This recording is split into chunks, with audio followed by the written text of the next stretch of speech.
এই সিঙ্গুরে শিল্প চাইছেন বা প্রধানমন্ত্রীর মুখে এরকম কিছু শুনতে চাইছেন, শিল্প নিয়ে কোনো কথাবার্তা? হ্যাঁ, শুনতে চাইছি, অবশ্যই আমাদের জানা দরকার। আর এটা আমরা চাইছি শুনতে, যে শিল্পের বিষয়ে কিছু বলা হোক, মোদিজি এখানে আসবে, সবাই এসে বলা হোক, আমরা জানতে চাইছি।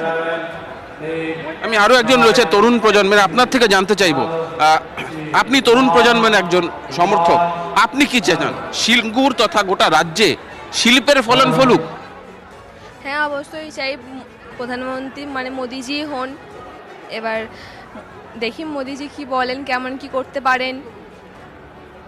যে আফসোসটা গোটা রাজ্যের মানুষের রয়েছে সেই আফসোসটা যাতে মিটে যায়, সেটাই কি শুনতে চান? হ্যাঁ, অবশ্যই সেটা শুনতে চাই। আপনি কোথা থেকে এসেছেন? আমি ওই বলরামপুর থেকে এসেছি, মানে সিঙ্গুরের মধ্যেই। সিঙ্গুরে, আপনি সিঙ্গুরের মানুষ, সিঙ্গুরের মানুষের কি সেই আফসোসটা রয়ে গেছে এখনো টাটা না আসায়? অবশ্যই রয়ে গেছে, অবশ্যই রয়ে গেছে। টাটা আসবে, মানুষ মোটামুটি অনেক রকমই ব্যবসা বাণিজ্য করে খেতে পারবে, চাকরি পাবে মানুষ, এতে অনেক ভালো হবে মানুষের। আপনার বাড়িতে কি ছেলে বা মেয়ে রয়েছে যারা চাকরিযোগ্য? ছেলে আছে। আপনি কি চান ছেলে বাইরে কাজে যাক? না, ছেলে এখানে চাকরি করছে, অসুবিধা নেই।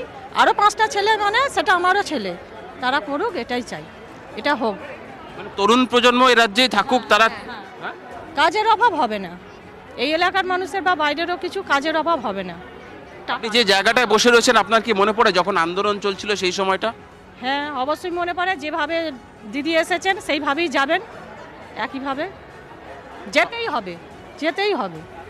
সমর্থন ছিল যখন টাটাদেরকে এখান থেকে চলে যেতে হয়েছিল, তখন কি মনে হয়েছিল? না, এটা তো চাষযোগ্য জমি ছিল না, এটা এখানে চাষ হতো না, এখানে উলু ঘাসে তো ভর্তি, যার জন্য কৃষকরা দিয়েছিল। কিন্তু মমতা ভুল বুঝিয়ে উল্টোভাবে পরিচালনা করে এটাকে করা হয়েছে। যখন টাটা চলে যায় তখন কি মনে হয়েছিল?